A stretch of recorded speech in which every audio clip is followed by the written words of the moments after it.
Friend, today start with the 7th class 11th chapter कुठला cell structure and micro organism आणि last lecture see in a cell what is mean by cell history of cell science measurement and observation of the cell shape of the cell component of the cell see in a last lecture. Today's see in a microorganism.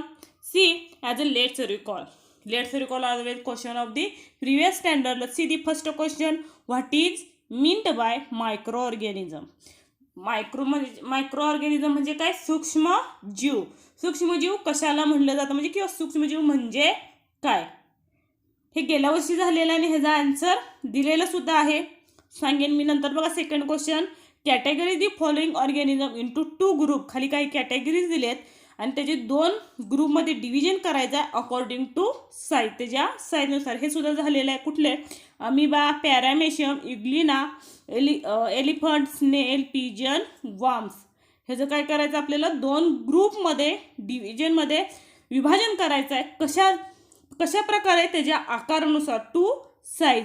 तुम्ही गेल्या वर्षी ही झालेलं आहे amoeba, paramecium आणि युग्लिना हे आपल्या डोळ्यांना दिसत नाहीत, ते काय आहेत? मायक्रो ऑर्गॅनिझम आहेत, म्हणजे ते सूक्ष्मजीव आहेत, ते आपल्या डोळ्यांना दिसत नाहीत. But snail, elephant, pigeon, worm see in eyes, म्हणजे हे डोळ्यांना दिसू शकतात. त्यामुळे असे 2 डिव्हिजनमध्ये तुम्ही करू शकता. नंतर बघा, we have learn that the countless living organism on the earthless. बघा, काउंटलेस म्हणजे मोजूही शकत नाही किंवा असंख्य, आपण मोजूही शकणार नाही इतके जीव किंवा सजीव आपल्या पृथ्वीवरती काय आहेत? आढळून येतात. As a countless. नंतर बघा, of these the organism which can not be seen with our eyes. हे जे ऑर्गॅनिझम आहेत, जे काही जीव आहेत, ते आपल्या डोळ्यांना दिसत नाहीत, but can only observe under a microscope. पण ते कशाखाली बघू शकतो? Under a microscope. फक्त ते सूक्ष्मदर्शीच्या खाली पाहू शकतो. त्याला काय म्हटलं जातं? Are called microorganism. त्याला काय म्हटलं जातं? सूक्ष्म जीव असं म्हटलं जातं. ही डेफिनेशन आहे. वरतीचे क्वेश्चन विचारलं त्याचं सुद्धा आन्सर हे वहीत लिहून काढा. कशाचं? What is mean bye micro organisms. काय लिहायचं? Of these the organisms which cannot be seen with our eyes but can only be observed under a microscope are called a microorganism. नंतर बघा सेकंड परत काय विचारला पॉइंट? Occurrence of मायक्रोऑर्गॅनिझम. सूक्ष्मजीव कुठं आढळतात किंवा आढळ त्यांची कुठं असते? बघा, microorganism are present all around us, म्हणजे तुमच्या सभोवताली, all around us, in the air, water, soil, food, sewage, garbage as well as in the bodies. हो, बॉडीमध्ये सुद्धा मायक्रो ऑर्गॅनिझम असतात. ऑफ प्लांट अँड ॲनिमल, दोन्हीही वनस्पती व प्राण्यांच्या जीव म्हणजे सजीवामध्ये किंवा बॉडीमध्ये ते सूक्ष्मजीव सुद्धा आढळतात, इन्क्लुडिंग ह्युमन. त्यात इन्क्लूड काय होतंय? माणूस सुद्धा होतोय. बघा, सूक्ष्मजीव कुठं कुठं प्रेझेंट असतात? हवेमध्ये, पाण्यामध्ये, परत मातीमध्ये, त्याचबरोबर सांडपाण्यामध्ये ॲज अ सिवेज, फूड अन्नात असतात, गार्बेजमध्ये असतात, त्याचबरोबर आपल्या बॉडीच्या प्राणी असू दे नाहीतर वनस्पती असू दे, इन्क्लुडिंग ह्युमन, ह्यांच्यासुद्धा काय असतं? मायक्रो ऑर्गॅनिक सूक्ष्मजीव राहत असतात, प्रेझेंट असतात. लक्षात ठेवा. Some micro organism are solitary in the singly. बघा, यापैकी काही सूक्ष्मजीव हे एकटे राहत असतात, solitary in a living singly. Example, amoeba, paramecium, whether some live in a colonies. पण अमिबा, पॅरामेशियम हे कसे राहतात? लिव्ह इन अ कॉलनीज, बहुसंख्येच्या वसाहती करून राहत असतात. Some micro organism live on the remains of dead plants and animals. बघा, काही सम मायक्रो ऑर्गॅनिझम, जे काही सूक्ष्मजीव आहेत, ते कसे राहतात? कशावर राहत असतात? रिमेन्स डेड प्लांट, जे काही म्हणजे मेलेलं जे काही प्लांट असतील किंवा ॲनिमल्स असतील त्यांच्यावर ते जगतात किंवा राहत असतात. लक्षात ठेवा, मायक्रो ऑर्गॅनिझम. नंतर बघा, observation and measurements of micro organism, सूक्ष्मजीवांचे निरीक्षण व मोजमापन. बघा, ट्राय धिस, करून पहा. बघा काय विचारलंय. First, keep a moistened piece of bread or bhakri in a closed box. काय करायचा, मॉइस्चर म्हणजे थोडासा ओला किंवा भिजवून काय करायचा, भाकरीचा किंवा पावाचा तुकडा. तुम्हाला पुढल्या वर्षीही विचारलं जातं, दरवर्षी असून तुम्हाला हा भाग 5वीला सुद्धा झालेला आहे. बघा काय करायचं, तो भिजवून घ्यायचा आणि ना काय करायचा, क्लोज्ड बॉक्स, एक बॉक्स घ्यायचा आणि त्या बॉक्समध्ये ठेवायचा आणि तो काय करायचा, क्लोज करून टाकायचा, म्हणजे बंद करायचा डबा. आणि काय करायचं बघा, observe after 3 to 4 days using a magnifying lens. काय करायचं, 3 ते 4 दिवसानंतर डब्याच्या पावाच्या भाकरीचे ऑब्झर्वेशन करायचं, निरीक्षण करायचं. नंतर बघा, ऑब्झर्वेशन मॅग्निफाईंग लेन्स, विशालन भिंगाचा वापर करून त्याचं काय करायचं, निरीक्षण करायचं. ऑब्झर्व अ ड्रॉप ऑफ मडी वॉटर और, हा दुसरा प्रयोग, हा पहिला झाला पावाच्या तुकड्याचा. दुसरा बघा काय करायचा आहे, ऑब्झर्व अ ड्रॉप मडी वॉटर. मडी वॉटर म्हणजे काय, गढूळ पाणी, म्हणजे मातीचं जे पाणी आहे. मड म्हणजे काय, माती, जे माती असलेलं गढूळ पाणी आहे ते पाणी, किंवा or water from a stagnant puddle under a compound microscope, किंवा डबक्यातील साचलेल्या पाण्याचा एक थेंब काय करायचा, काचेच्या पट्टीवर घ्यायचा आणि तो सूक्ष्मदर्शीच्या खाली, मायक्रोस्कोप खाली बघायचा. काय दिसते त्यात, असंख्य आपल्याला मायक्रो ऑर्गॅनिझम दिसतील, हेच सांगायचं आहे त्यांना. वरतीही आपल्याला मायक्रो ऑर्गॅनिझम दिसतील, पण काय दिसतील, फंगस आहे, बुरशी दिसून येईल पावाच्या तुकड्यावर. ह्याच्यात काय दिसतील, अमिबा, पॅरामेशियम सारखे सूक्ष्मजीव दिसून येतील, मायक्रो ऑर्गॅनिझम. नंतर बघा, third, take a drop of yogurt और बटर मिल्क. बघा काय करायचा, एक थेंब दह्याचा किंवा दह्यापासून जे ताक बनवतं बटर मिल्क, ते घ्यायचं ऑन अ ग्लास साईड, काचेच्या पट्टीवर, and observe under a compound microscope. हे सुद्धा काय बघायचं, मायक्रोस्कोप खाली पाहायचं. तेव्हा हे आपल्याला असंख्य प्रमाणात सूक्ष्मजीव दिसून येतात. तुम्ही म्हणताला दही तर चांगलं असतं, सगळे आवडीनं खातात, पण त्यात कुठले सूक्ष्मजीव, पण ते सूक्ष्मजीव आपण गेल्या वर्षी पाहिले, ते सूक्ष्मजीव आपल्या शरीरासाठी चांगले असतात, योगर्टमधले, लक्षात ठेवा. बघा, in your notebook draw sketch on the microscope if you observe. आणि काय करायचं आहे, नोटबुकमध्ये ह्याची डायग्राम तुम्ही काढायची असते. डायग्राम अवेलेबल, बुरशीची. पहिल्यांदा तुम्ही काय ती पावाचा तुकडा घेतला, ब्रेडचा किंवा भाकरीचा, ती बुरशी दिसून येते, त्या बुरशीची तुम्ही आकृती काढायची. परत मड वॉटर घेतलं तर ते तुम्ही अमिबा किंवा पॅरामेशियम, हे तुम्हाला गेल्या वर्षीही झालंय, ते काढू शकता. बुरशीची 5वीच्या पुस्तकात अवेलेबल असेल, किंवा नसेल तर 8वीच्या पुस्तकात आहे, नसेल तर आपल्या पुस्तकात ही खाली आहे. आणि टेक योगर्ट और बटर मिल्क ग्लास स्लाइड, त्याच्या खाली दिसलं, त्याच्या खालीही बरेचसे सूक्ष्मजीव दिसतात. तुम्ही 8वीच्या पहिल्या धड्यात पाहू शकता. ही जी आकृती डायग्राम तुम्हाला अवेलेबल असेल, आणि त्या आकृत्या काढायच्या मला पाठवायच्या. नंतर बघा, माहिती आहे का तुम्हाला, डू यू नो. पहा, we cannot see object smaller than 100 micrometer in a size. म्हणजे 100 मायक्रोमीटरपेक्षा लहान वस्तू आपल्या डोळ्यांना दिसत नाहीत, लक्षात ठेवा.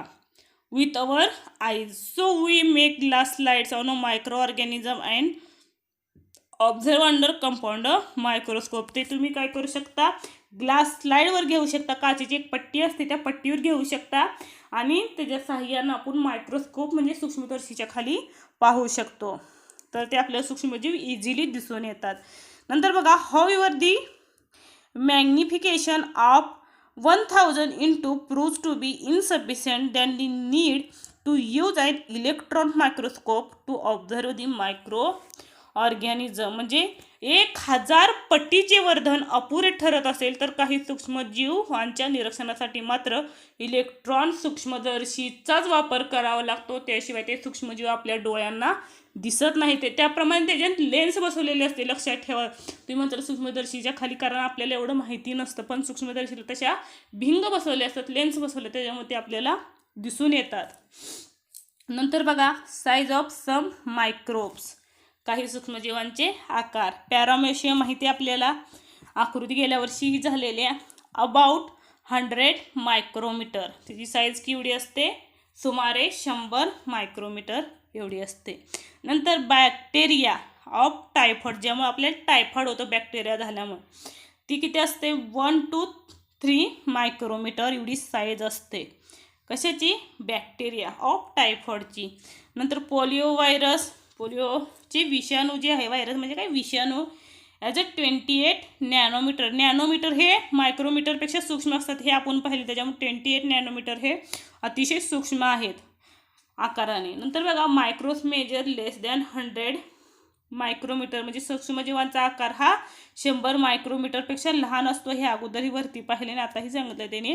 नंतर बघा even in this minute organism their organelles carry out all life process within a single cell. एवढा लहान आकार असून देखील सूक्ष्मजीवांच्या पेशीतील अंगके सर्व जीवन प्रक्रिया घडवून आणतात. लक्षात ठेवा, त्यांच्यात ही पेशी अंगके असतात आणि त्यांच्या ज्या जीवनक्रिया हे त्या घडवून आणत असतात, एवढे सूक्ष्म जरी असले तरी. लक्षात ठेवा, कारण प्रत्येक जो काही सजीव आहे, प्रत्येक सजीवामध्ये हे सेल्स हे असतात. फक्त सेलचा डिटेलमध्ये अभ्यास आहे ह्यावर्षी. नंतर बघा यूज युअर ब्रेन पॉवर, जरा डोके चालवा. क्या the point of needle accommodated micro organisms. सुईंच्या टोकावर सूक्ष्मजीव मावतील का? यस, कारण इतके सूक्ष्म असतात की डोळ्यांनाही दिसत नाही. जवळजवळ लाखो करोडच्या संख्येत त्या सुईच्या एका टोकावर काय असतात? मायक्रो ऑर्गॅनिझम आढळून येतात. त्यामुळे असेल.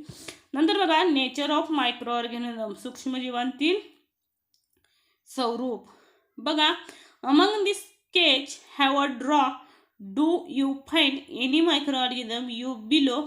What inference can you draw about their size. बघा तुम्ही काढलेल्या चित्रामध्ये काही सूक्ष्मजीव दिसेल का आणि त्यांच्या आकारानुसार तुम्हाला काय निष्कर्ष काढता येईल? खाली दिलेल्या बऱ्याचशा आकृत्या काही झालेल्या आहेत. बुरशीची वगैरे आहे बघा, युग्लिना आहे, पॅरामेशियम आहे, अमिबा आहे.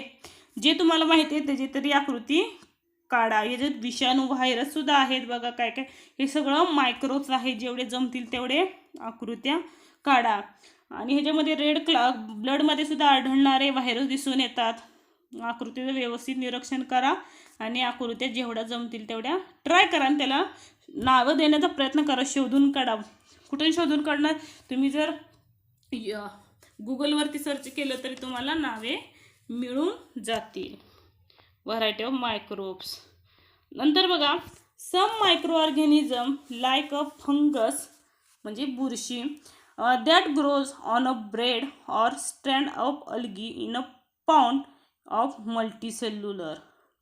बघा काही सूक्ष्मजीव जसे पावर येणारी बुरशी किंवा आता आपण जे डबक्यात घेतले त्याच्यावर काय येतं? अलगी येते, बरोबर आहे का? म्हणजे शेवाळ येतं.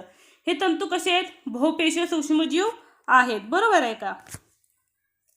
मल्टीसेल्युलर म्हणजे काय? बहुपेशीय. हाऊएव्हर मोस्ट मायक्रोऑर्गॅनिझम्स सच लाईक बॅक्टेरिया आणि व्हायरस आर युनिसेल्युलर. बघा ज्याप्रमाणे मल्टीसेल्युलर बघत त्याचप्रमाणे काही असे हवीवरती मायक्रो ऑर्गॅनिझम सच बॅक्टेरियासारखे किंवा व्हायरस, विषाणू, बॅक्टेरिया म्हणजे जीवाणू, हे कसे आहेत?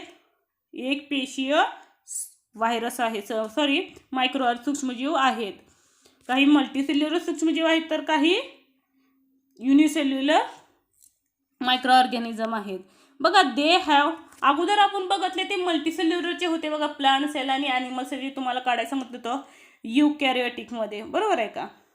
आता हा जो पॉईंट बघा ना तो प्रोकॅरियोटिक सेल्स आहे. बघा they have some what difference cellular structure. The plasma membrane, cytoplasm are nucleoids are they only component. ह्याच्यामध्ये फक्त कुठले कॉम्पोनंट मेन आहेत प्रोकॅरियोटिक सेलमध्ये? तर plasma membrane, cytoplasm and nucleoids of only component, एवढेच घटक ह्या अंगकामध्ये आढळतात. म्हणजे दुसरी अंगके आढळत नाहीत. They do not have membrane bound organelles found in eukaryotic cells. हे युकॅरियोटिक सेलमध्ये आपण पाहिलं होतं, बरोबर आहे का? जो सूक्ष्मजीवांची जी रचना आहे थोडीशी भिन्न असते आणि ह्या पेशीची दुष्केंद्रिकीय पेशीत आढळणाऱ्या पटलापासून तयार झालेले अंके ह्याच्या प्रोकॅरियोटिक सेलमध्ये आढळत नाही. जे युकॅरियोटिक सेलमध्ये आढळतात ते प्रोकॅरियोटिक सेलमध्ये म्हणजे आधिकेंद्रिकीय. प्रोकॅरियोटिक सेल म्हणजे काय? आधिकेंद्रिकीय. आणि युकॅरियोटिक सेल म्हणजे काय? दृश्यकेंद्रिकीय. आणि जे काही युकॅरियोटिक सेलमध्ये आढळतात ते प्रोकॅरियोटिक सेलमध्ये आढळत नाहीत. फक्त कुठले घटक आढळतात? प्लाझ्मा मेम्ब्रेन, सायटोप्लाझम आणि न्यूक्लाइड. आणि ह्याची डायग्राम काढा, काही अवघड नाही आहे. नावंही दिले तर डायग्रामला व्यवस्थित नावं द्या प्रोकॅरियोटिक सेलची. नंतर बघा ग्रोथ ऑफ मायक्रो ऑर्गॅनिझम, सूक्ष्मजीवांची वाढ. बघा each micro organism needs a specific environment of growth and reproduction. म्हणजे मायक्रो ऑर्गॅनिझमला सूक्ष्मजीवांची वाढ होण्यासाठी कशाची गरज असते? As a specific environment for growth and reproduction. म्हणजे ठराविक वातावरण गरज आहे, त्याच्यामध्ये जो ग्रोथ पण होते आणि प्रजनन हे होतं. As a growth and reproduction. Reproduction म्हणजे काय? प्रजनन होण्यास वातानुकूल म्हणजे व्यवस्थित वातावरण त्याला अवेलेबल लागतं प्रत्येक सूक्ष्मजीवांना. बघा many microbes need oxygen for their growth. म्हणजे बऱ्याचशा मायक्रोब्सला सूक्ष्मजीवांना कशाची गरज आहे? ग्रोथसाठी ऑक्सिजनची. Whereas some microbes can grow without oxygen. पण काही असे मायक्रोब्स आहेत त्यांना ऑक्सिजनची गरज नसते, तरीही त्यांची ग्रोथ होत असते. Some micro organism survive even extreme and adverse condition like ocean flower, ice floor regions, hot water spring etcetera. म्हणजे समुद्र तळ असेल किंवा ध्रुवीय पदार्थाची बर्फ असेल किंवा गरम पाण्याचे झरे असतील, अशा वातानुकूल परिस्थितीत सुद्धा काही सूक्ष्मजीव आहेत त्यांची काय होत असते? ग्रोथ होत असते. Organism for thick covering around themselves of the stop of the life process. On a return of favourable condition they come out the protective covering and continue the life process. बघा ती आपली जीवनक्रिया थांबवतात काही वेळा कवच तयार करताना, आणि परिस्थिती अनुकूलन झाली म्हणजे त्याच्यानुसार परिस्थिती अनुकूलन झाली की परत ते काय करतात? आपली जीवनक्रिया त्या कवचाच्या बाहेर येऊन काय करतात? चालू करतात प्रोटेक्टिव्ह कवरिंगच्या बाहेर. नंतर बघा where do the micro organism grow. सूक्ष्मच्या जीवांची वाढ कोठे होते? मीडियम, मध्यम. कुठं होते? As a medium. मीडियम म्हणजे कुठलं? Soil, water, dying matter. Decaying matter म्हणजे काय? कुजणारे पदार्थ. सॉईल माती आणि वॉटर म्हणजे काय? पाणी. आणि किती टेम्परेचरला? 25 डिग्रीज टू 37 डिग्रीज. न्यूट्रिशन, पोषण. बघा स्पेसिफिक न्यूट्रिएंट म्हणजे विशिष्ट पोषण द्रव्ये. एक्झाम्पल अल्गी, शेवाळ, हरितद्रव्ये आणि ऑक्सिजन. ॲटमॉस्फिअर, वातावरण कसं लागतं त्याला याची ग्रोथ व्हायला? मायक्रो ऑर्गॅनिझम मॉइस्ट, ह्युमिड किंवा वॉर्म, ओलसर, दमट तसेच उबदार ह्या वातावरणात त्यांची काय होते? ग्रोथ होत असते. बघा according to the shape and life process microorganisms are classified as algae, fungi, protozoa, bacteria and virus. बघा आकार व जीवन प्रक्रियेनुसार सूक्ष्मजीवांचे काय होते? अल्गी म्हणजे काय? शेवाळ. फंगी म्हणजे कवके. प्रोटोझोआ म्हणजे अधिजीव. बॅक्टेरिया म्हणजे जीवाणू. आणि व्हायरस म्हणजे काय? विषाणू. याच्यामध्ये काय केलंय? वर्गीकरण केलं जातं त्याच्या शेपनुसार, आकारानुसार. नंतर बघा युजफुल मायक्रो ऑर्गॅनिझम, उपयुक्त सूक्ष्मजीव. काही उपयुक्त असतात, काही आपल्या शरीरावर घातकही असतात. बघा काय करायचं? Take earthen pot, half filled with a soil and mark them. काय करायचे? 2 कुंड्या मातीने अर्ध्या भरायच्या. अर्थन पॉट मातीच्या कुंड्या, आणि त्या काय करायच्या? हाफ फिल्ड, हाफ अर्ध्या भरायच्या. आणि कशाने? सॉईल आणि मार्क ए अँड बी. आणि एकाला ए आणि एकाला बी हे नाव द्यायचं. Mix same waste material of garden waste, dung, fruit peel, vegetable stock, paper, scrap etcetera with a soil pot of A. बघा एका कुंडीत काय टाकायचं? वेस्ट झालेलं सगळं पालापाचोळा, म्हणजे गार्डनमध्ये जो काही पालापाचोळा आहे तो, डग्स, फ्रूट आणि फ्रूटचे पील म्हणजे जे काही साल आहे ती, व्हेजिटेबल स्टॉक जो काही व्हेजिटेबल, जो काही भाज्यांची देठं बिटं काय पाला असेल तो टाकायचा. पेपर, क्रॅप्स, कागद, पेपरचे तुकडे, कागदाचे तुकडे एवढं काय करायचं? कुंडी ए मध्ये टाकायचं. आता कुंडी बी मध्ये काय करायचं? Mix things like a pieces of glass, तुकडे टाकायचे कशाचे, फुटक्या काचा, pieces of glass, scrap metal, धातूची तुटक्या वस्तू, प्लास्टिक बॅग्स, प्लास्टिकच्या वस्तू एक्सेट्रा. एवढं दुसऱ्या बी कुंडीमध्ये soil in a pot of B कुंडीमध्ये टाकायचं. आणि काय करायचं की both pots are same pot of garden, observe after 3 to 4 week. ते काय करायचं, बागेत एका कुंड्या तशा ठेवून टाकायच्या आणि 3 ते 4 दिवसांनी त्या कुंड्यांचं ऑब्झर्वेशन करायचं. आता बघा त्याच्यावर काय क्वेश्चन विचारलाय त्यांनी, कॅन यू टेल, सांगा. बघा, did you garbage of pot बे रिमेन अनचेंज्ड, कुंडी बी मधला कचरा तसाच का राहिला, ते तुम्ही सांगायचं. त्याचं विघटन होतं की न होतं. परत where did the garbage of pot disappear and why, म्हणजे ए मधला कचरा गेला कुठे आणि का. त्या सूक्ष्मजीवांची काय झाली तिथं, सूक्ष्मजीवांनी त्याच्यावर वाढ झाली, त्याच्यामुळे त्याचं रूपांतर कशात झालं, मातीमध्ये झालं. बरोबर आहे. आणि त्याचं विघटन झालेलं दिसून येतं. म्हणजे डिकम्पोज झालं आणि डिकम्पोजिशन न झालं हे तुम्ही फक्त इथं आन्सरमध्ये लिहायचं. कुठल्या ह्याचं झालं ते नाही झालं ते तुमचं तुम्ही लिहा. बघा, micros present in a soil, dungs etcetera. बघा, मायक्रोज कुठं प्रेझेंट असतात, सॉईल, डंग म्हणजे कुंडी जी ए होती त्या ए कुंडीमध्ये जे काय आपण पदार्थ टाकले त्यात मायक्रोज काय होते, प्रेझेंट होते. त्याच्यामुळे काय झालं, डिकम्पोजेड गॅर्बेज ऑफ ऑब्टेन फूड मटेरियल. त्यामुळे त्या जे काही कचरा होता, गार्बेज होतं, त्याचं मटेरियलचं काय झालं, डिकम्पोजिशन झालं, विघटनशील झालं ते. As a result garbage soon covered manure of best quality or surround the kept clean. आपलं सराउंड जे काय आसपासचा एरिया तो स्वच्छही झाला आणि आवश्यक जी काय पोषण तत्वे तीही त्या मातीला मिळून गेली. In the garbage of proper sewage disposal to micros release in the sewage with the help of keep decomposition of organic compound. म्हणजे कचऱ्याप्रमाणे सांडपाण्याची योग्य व्यवस्थापन करताना कार्बनी पदार्थ खूप लवकर कुजण्यासाठी त्यात काय होतात, सूक्ष्मजीव म्हणजे मायक्रोब सोडले जातात. ते सुद्धा चांगले आहेत, उपयुक्त आहेत. म्हणूनच यूज युअर ब्रेन पॉवर, डोके चालवा. बघा, why should dry and wet waste collected separately.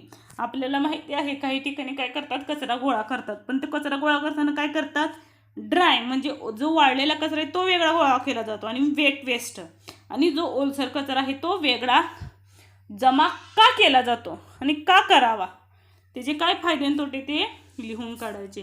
Can you tell. बघा, observe roots of pea, beans, fenugreek plants. What do you function of the nodules of their roots. मेथी, वाटाणा, घेवड्या, रोपटाचे काय करायचे, मुळांची जी रूट आहे त्याचं काय करायचं, ऑब्झर्वेशन करायचं.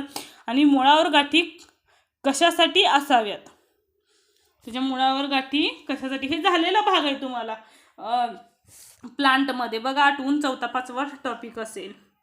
नंतर बघा, कॅन यू टेलचं झालं. We have seen in a some micro organism present in a soil, हे आन्सरही दिलं आहे. And those in the root nodules of leguminous, हा झालेला बघा, आठवत असेल तर बघा. प्लांट कन्वर्ट ॲटमॉस्फोरिक नायट्रोजन, त्याला का गाठी येतात आपण आगलोद झाले, कारण त्याची नायट्रोजनची कमतरता असते आणि लेग्युमिनस प्लांटवर ते कन्वर्ट करत असतात. रूपांतरही झालेलं आपण पाहिलेलं आहे. किती लक्ष देऊन ते पाहतात त्याच्यावर डिपेंड करतं. बघा, this nitrogenous compound help the increase soil fertility. Nitrogen काय करतात, सॉईलची फर्टिलिटी वाढवण्यास, इन्क्रीज करण्यास मदत करतात. With the help their by proteins contact of the pulses grow in the soil.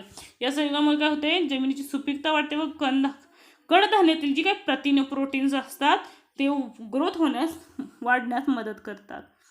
Project आहे बघा, जमला तर करा. Visit a garbage depot near the village and city. तुमच्या गाव किंवा शहराबाहेर असणारा कचरा काय करायचा, जो काही गोळा करतो त्या डेपोला काय भेट द्यायची आणि find out the reason for burying of garbage in the large pits there. आणि मोठमोठ्या खंड्यामध्ये कचरा गाडण्यामागची तत्व शोधायचे. आपण वरती झालं त्याचं डिकॉम्पोजिशन कसं होतं ते आपण पाहिलेलं ते सांगू शकता. नंतर बघा, लेट्स रिकॉल, थोडे आठवा. What does your mother do you make yogurt from milk. जी तुमची आई आहे ती दुधाचं दही कसं बनवते आणि काय करते म्हणजे बनवताना, ते उत्तर लिहायचं आहे. नेमकं काय करते.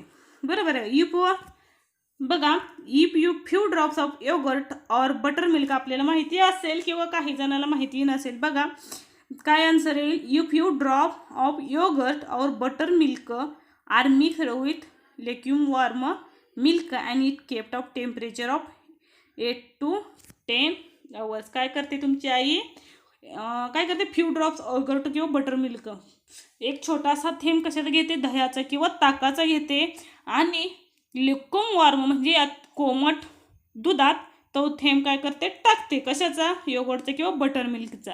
And it kept of temperature for 8 to 10 hours. आणि विशिष्ट टेम्परेचरला, तापमानाला ती 8 ते 10 ठेवून टाकते. त्याच्यामुळे काय होतं, micros present in the drops of yogurt quickly multiply in milk gets converted into yogurt. त्याच्यात जे सूक्ष्मजीव आहेत, कशात, योगर्टमध्ये किंवा बटर मिल्कमध्ये, ते काय करते, मायक्रोज जे काही दूध आहे त्या दुधाचे एका थेंब जो आहे त्या थेंब काय करतो, पूर्ण त्या दुधामध्ये पसरण्याचा प्रयत्न करतो, जे योगर्ट किंवा बटर मिल्क आहे, लक्षात ठेवा. आणि ते पसरल्यामुळं काय होतं, सूक्ष्मजीवांची वाढ होते ॲक्च्युलीमध्ये, तिथे लक्षात ठेवा, मायक्रोबची वाढ होत असते. त्याच्यामुळं काय होतं, त्याचं दही तयार होतं पूर्ण.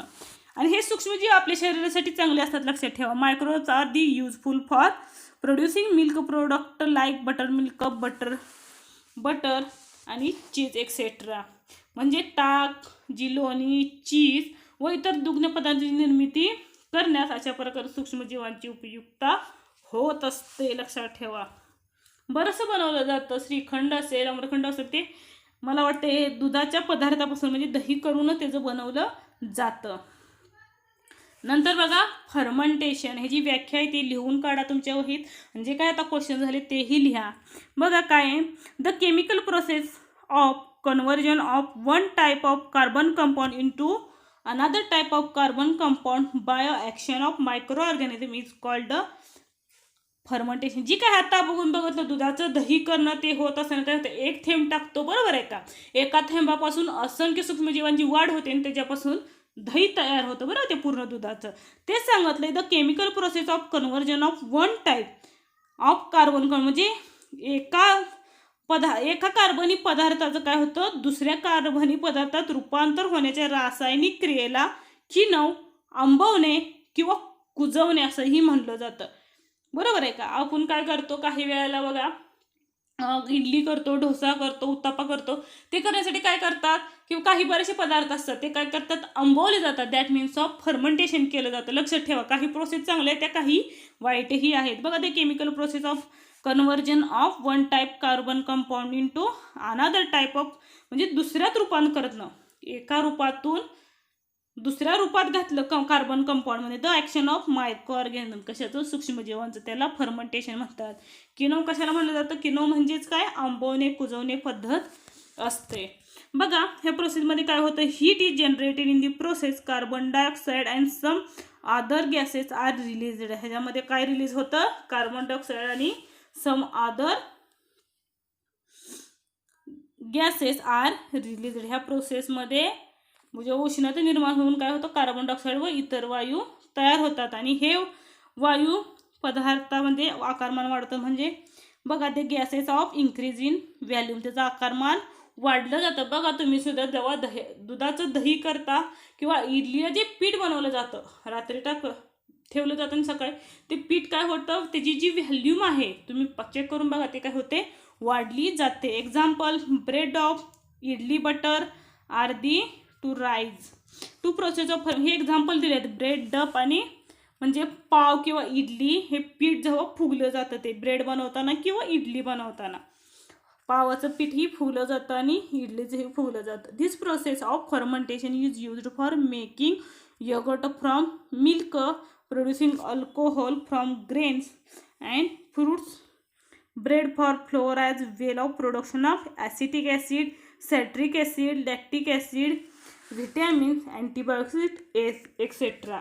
म्हणजे काय करतात, जेव्हा ते दही कसं, दुधाचं दही होतं, फळे किंवा धान्यापासून अल्कोहोल तयार केलं जातं, बरोबर आहे, अल्कोहोल म्हणजे दारू, आणि पिठापासून पाव बनवला जातो, फ्लोअर ॲज म्हणजे पिठापासून पाव बनवतो हे माहिती आहे. आणि तसेच ॲसिटिक आम्ल, सायट्रिक आम्ल, लॅक्टिक आम्ल ही जीवनसत्व प्रथिने निर्मितीमध्ये किनो प्रक्रियेचाच उपयोग केला जातो. ही जी काही प्रक्रिया आहे त्या प्रक्रियेमध्ये कशाचा उपयोग केला जातो? As a fermentation.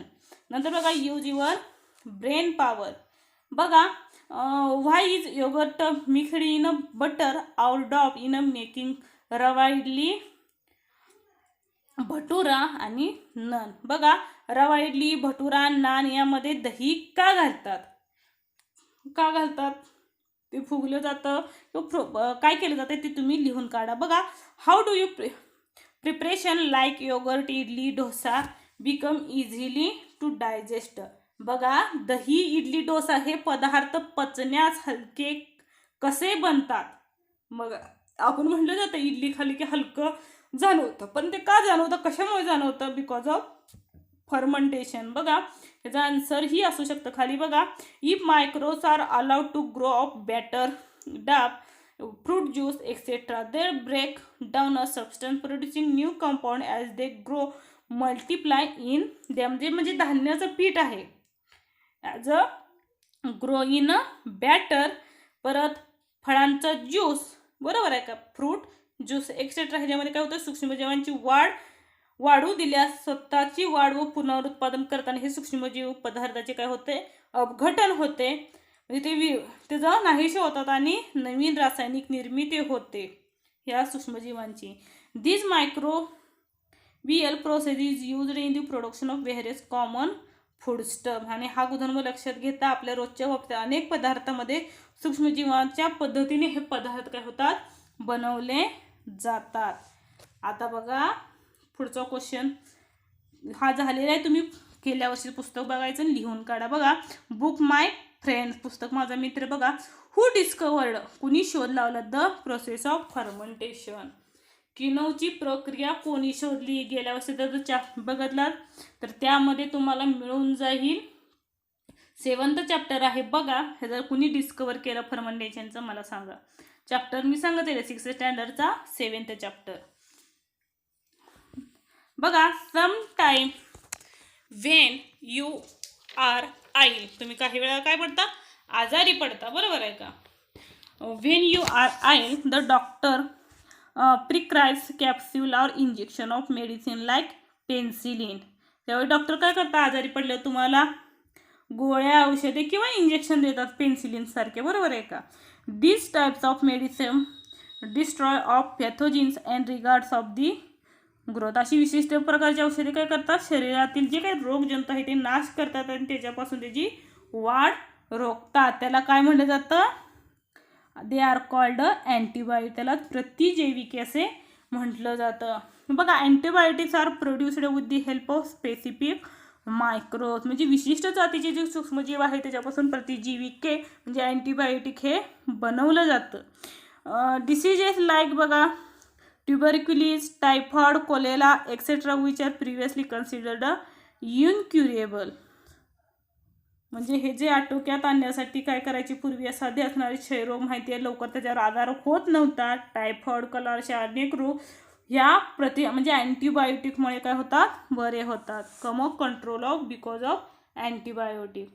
बघा domestic animal too can protected from various diseases by mixing antibiotic with their food.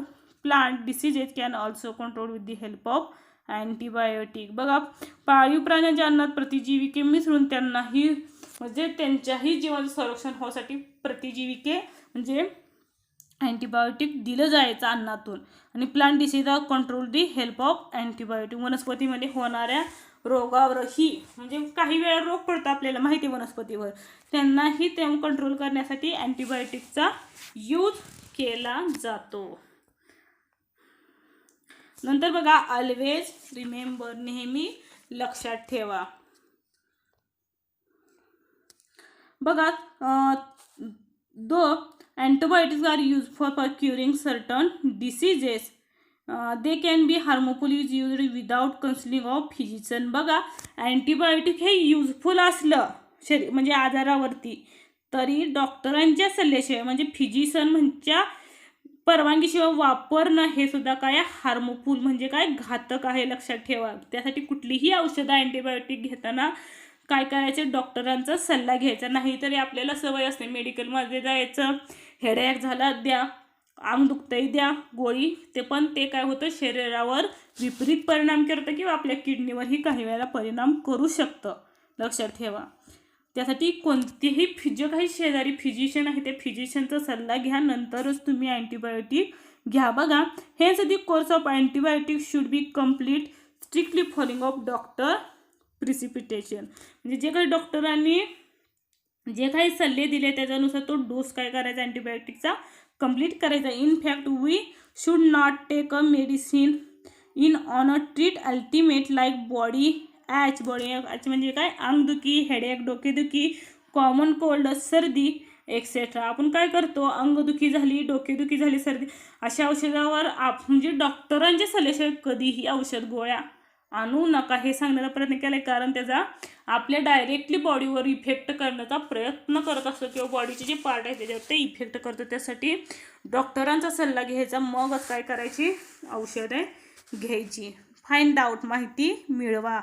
बघा, why are infant vaccinated according to the fixed time schedule what is the vacancy. लहान बाळाच्या ठराविक दिवसांनी लस का देतात आणि का असते ही लस, कारण ते पुढं ते आजार होऊ नये म्हणून ती लस दिली जाते, बरोबर आहे का. आणि त्याची रोगप्रतिकारक जी शक्ती आहे तीही वाढण्या, काही रोगप्रतिकारक immunity against the particular disease, काही आजारापासून सुटका होण्यासाठी म्हणजे त्याची लस दिली जाते. हे आन्सर लिहू शकता. बघा, the vaccine is produced in a laboratory with the help of microbes. It gives immunity against the particular diseases.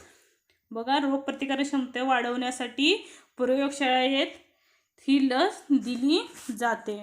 If you been vaccinate against any diseases or immunity that is resistant that the diseases increases, so the possibility of constantly the diseases greatly reduces. अशा रोगाची लस अगोदर टोचली असेल तर काय होते, शरीराची जी रोगप्रतिकारक क्षमता आहे ती वाढली जाते आणि त्यामुळे जो काही रोग होणार आहे ती रोग होण्याची शक्यता काय असते, कमी होऊ लागते, कुठलाही आजार असते. नंतर बघा, microbes are used process like tanning of skin, production of robes, outstanding from गे म्हणजे कातडी कमावणे, घायतापासून धागे मिळवणे, ह्या प्रक्रियेत सूक्ष्मजीवांचा काय केला जातो, उपयोग केला जातो. आणि some microbes oil their growth, काही मायक्रोब्स कुठं ग्रोथ होत असतात तर ऑइलवरती, तेलावरती ग्रोथ होत असतात. Such microbes are used in a clear in a layer of oil floating of the surface of ocean or lake from of the lake spill on the. हे पाहिलंही असेल तुम्ही, बघा, ओशियन लॅकवरती काय होतात, त्याच्यावरती एक तेलासारखा थर दिसून येतं, clear layer of oil floating, तरंगलेला, आणि त्याच्यावरती त्या सूक्ष्मजीवांची वाढ दिसून येते. The leak of spill and clear of oily slick. आणि तो काय केला जातो, तेलगळतीमुळे पाण्याचा तत्व तवंग आहे तो काढून स्वच्छ केला जातो.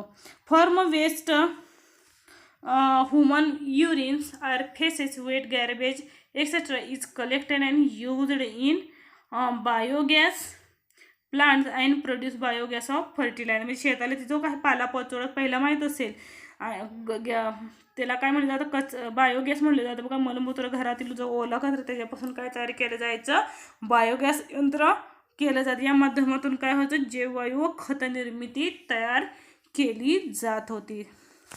धन्यवाद. राहिलेला बघ पुढच्या तासाला बघू. व्हिडिओ आवडल्यास लाईक करा, सबस्क्राईब करा आणि कमेंट करा आणि तुमच्या फ्रेंडला शेअर करायला विसरू नका. थँक्यू.